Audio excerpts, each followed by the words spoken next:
Hey Mercy Kids, I'm Elliot, and I'm so glad that you are going to be hearing a Bible story today. The past few weeks we learned about how God created the whole world.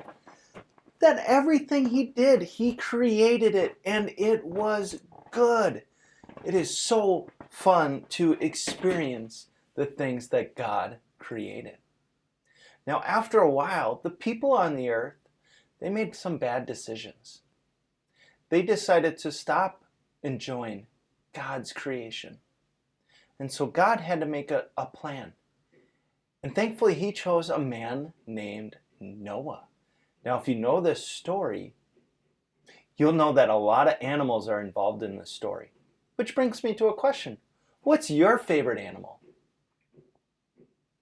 That's awesome. One of my favorite animals is the elephant. And we're going to think about that in a little bit when we hear the story about Noah. So God said to Noah, Noah, build a boat and fill it with animals. Noah asked God, why am I building a boat? God told Noah that there was going to be a lot of rain and that God was going to keep Noah safe on his boat. And God wanted to keep His other creation, the animals, safe on a boat.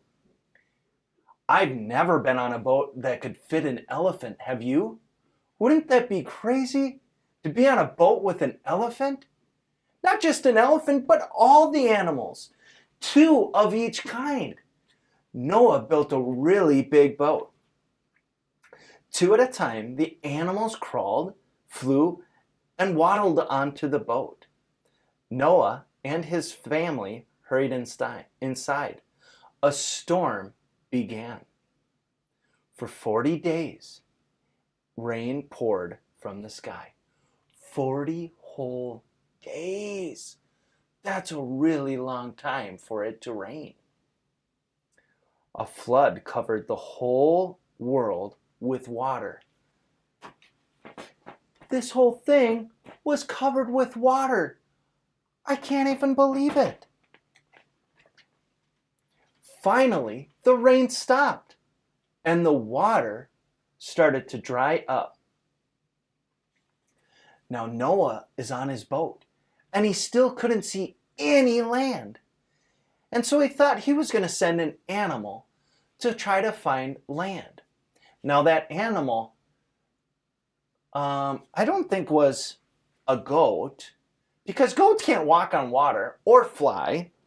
Noah didn't send a sheep. Sheep can't walk on water or fly to find land. Did Noah send one of his spiders on the boat?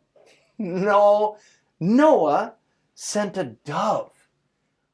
A dove. And this dove flew and flew to try to find land. And then it finally came back with an olive branch in its mouth. Noah and his family were really excited to know that land was close by.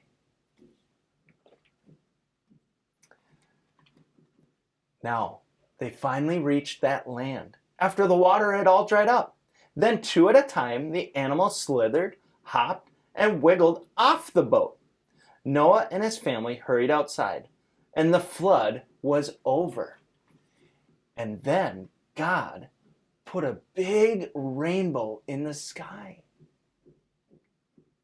Then God said, I will never, ever flood the earth again. That was God's promise to us. And that rainbow was a promise to us that God wouldn't ever fill our world up with rain again. And that's why we have rainbows.